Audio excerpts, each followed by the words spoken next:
Well, the role of the executive department is very similar to the role of the executive branches in the state and the federal government. As you know, the legislative branch is there to make the laws.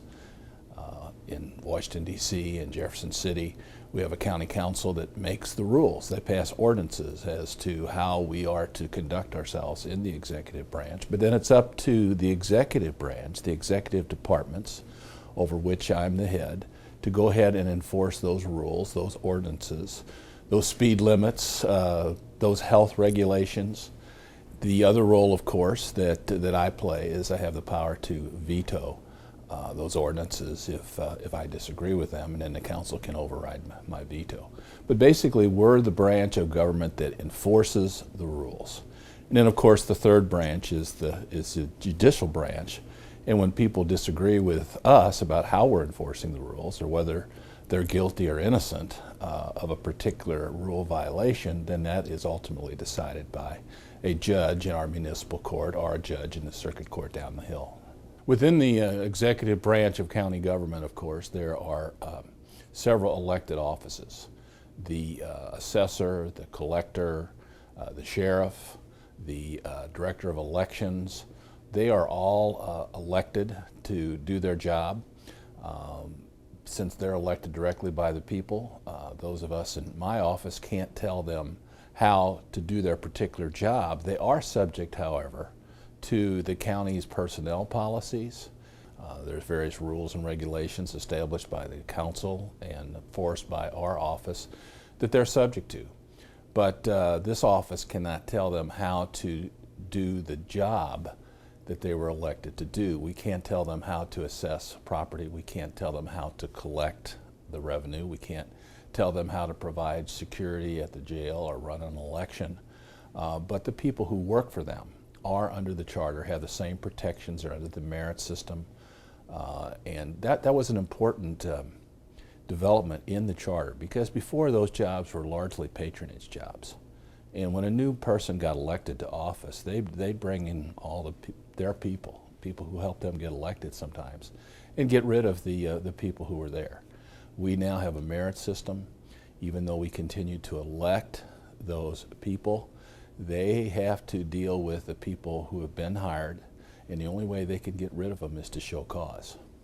So they're not totally independent when it comes to running their office and employing their employees. But when they're making the decisions about how to assess or how to collect or how to run an election, that's entirely up to them. Now, the rest of the executive branch is made up with the directors of various departments: corrections, highways, community development. Those people are appointed by the county executive and approved by the county council. And they are my cabinet. They're the people who basically run the various departments. They're the ones who are more likely to deal with constituents on a day-to-day basis. And we have a very good team of people in those various positions. As I said before, I've got a great team, and it starts right here in my office and the people right down the hall. Joanne Lycum is the Director of Administration. She was county counselor for 18 years. She is tops. When I was on the court as a judge, I thought she was one of the best lawyers that ever appeared in front of me. And having worked with her now for the last 10 years, I'm convinced that she is. And her administrative abilities have matched her legal abilities. And she just does a great job of running the county on a day-to-day basis. Under her are Jennifer George and Don Bamer. And they have various departments and have various responsibilities. But Don is one of those people who everybody knows and respects, and he's sort of been in charge of communications and relations with the cities and the various other political subdivisions. He's one of the main reasons we were able to put the deal together to finish Phase 3, got the cities to cooperate with us in doing the funding and so forth. Jennifer has done an absolutely marvelous job on the interoperable radio system, which is going into effect as we speak. She's been here now for, I think, 6 years. In the meantime, she took time out to go get a law degree at nights at St. Louis University. She has a tremendous future. does a super job. And then last but certainly not least, and in many ways first, Vicki Ehlmann, who's my administrative assistant, who has worked with me in my various jobs here, beginning when I became a senator back in 1992.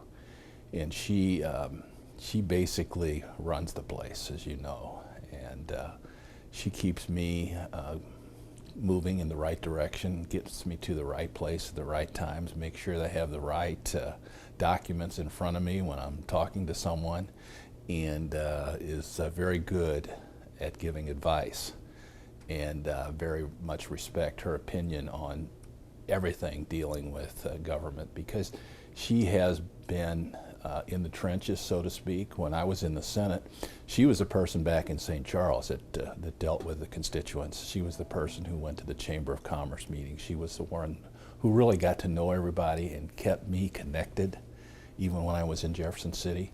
And she continues to do that today. She's just a super person. If people have questions about county government, please call us. You can find the information on our website, and we will try to get back to you with the answers to your questions.